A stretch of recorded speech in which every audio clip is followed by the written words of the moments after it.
If you love the idea of rich dummies who are annoying getting what's coming to them, then you sure as heck loved Fyre Festival as shown across social media platforms this past week. Now those very social media posts will be used as points of evidence in a lawsuit. So, Fyre Festival. This was my favorite story of the past week. Can you explain what it is in 1 or 2 sentences? Sure, it's a music festival that took place in the Caribbean, I believe. I don't know exactly what island it was on. Oh, in the Bahamas, thank you. The music festival that took place in the Bahamas, except that it was a total disaster from start to finish. Music's acts canceled, people went hungry, the venue was not finished.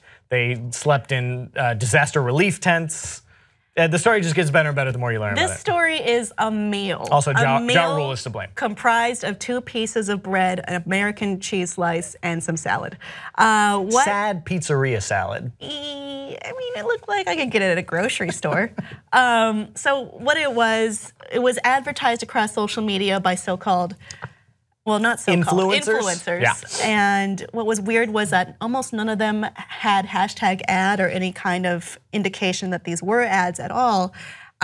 People like Kendall Jenner and her various friends were also caught up in this. A couple of Victoria's Secret models. Right, and across the weekend we saw most of those promotional videos and pictures taken down in embarrassment, and in their place, many others of the reality of Fyre Fest went up, and they are the basis of a lawsuit from a plaintiff named Daniel Jung, who filed it after buying a $2,000 ticket. The cheapest ticket available, by the way. Okay. $2,000. The lawsuit in federal court doesn't give much information on Jung himself, but there will be many social media posts used, including these. So here's an example of an unfinished part of what was supposed to be this luxury, all-inclusive, cashless, by the way, which is why so many people got screwed, adventure. This is the concierge. It's not concierge much. 2x4s, yep. Yeah.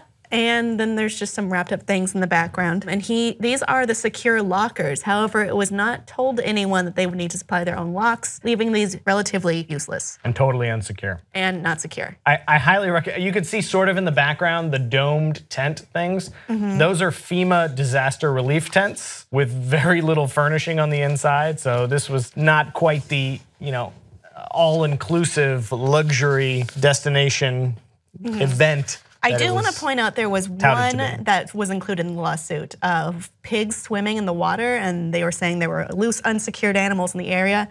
That area is well known for having swimming pigs, so that part is dismissible entirely. Also, it's awesome. I would totally go to a beach and swim with pigs if they were friendly pigs. It's really cute, actually. That's a selling point. But it also has nothing to do with the festival itself. But like when Blink-182, who was headlining the event, heard how bad it was going, they canceled. They didn't even bother flying in. Well, there is some evidence, actually. The medical tent was completely unoccupied by any doctors or nurses whatsoever. They had nobody on staff there. There is some evidence, actually, that the festival runners told celebrities not to come. So they knew ahead of time that this was going to be awful.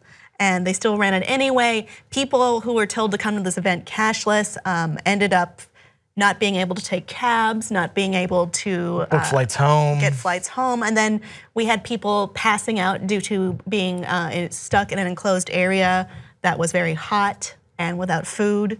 It was the lights to illuminate the beach at night were just big work lights, like pointed at the disaster relief tents, and like most of the tents were on a sandbar, not on the island proper. So there was like whipped with wind and ocean spray. People are just sitting in folding chairs, miserable.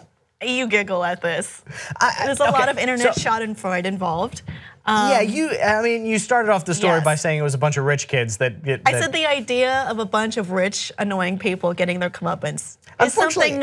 It's so delicious. It was a lot of young people there that like tapped out all their savings for this. They shouldn't have done that. It was the people that like got jealous from all the Coachella pictures and was like, yes, I need to get in on this right now. It's very hard for me to empathize with that feeling. Now everyone is getting a full refund from what has been said on the internet. I don't know how they're going to roll that out or to what end, which makes me wonder, like, where is that money coming from? Because if they were already, I mean, by estimates, about $1 billion short from making what's advertised happen come from what they actually had.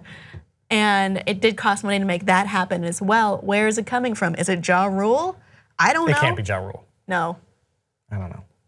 I mean, if he were to do that, initially, it would be murder. Before I heard about full refunds, I was like, oh, well, this was a scam. This was a bait and switch. You get people to pay thousands of dollars for a luxurious 2-weekend event. You give them absolutely nothing, say no refunds, and head back to the States. But that's not the case. It's interesting how much social media played into this, which is it was real-time reporting of how awful things actually were. We had the reference points of before of people, influencers basically, maybe unknowingly, but lying to people about what this is, if they should buy tickets, what have you. We have people buying into this via social media. We have people reporting how far from reality it was via social media. We have the rest of us all playing into that, laughing at them. I don't know, is there a lesson here? Don't believe everything you see? Yeah, buyers beware, I guess. Don't be a rich, annoying asshole or everyone will laugh at you. But you will swim with pigs. But you will swim with pigs. That's a good silver lining, I think. Audience, what did you think of Fyre Festival? And will it be possible for anyone to get their money back? Let us know what you think below. And please like and subscribe for more.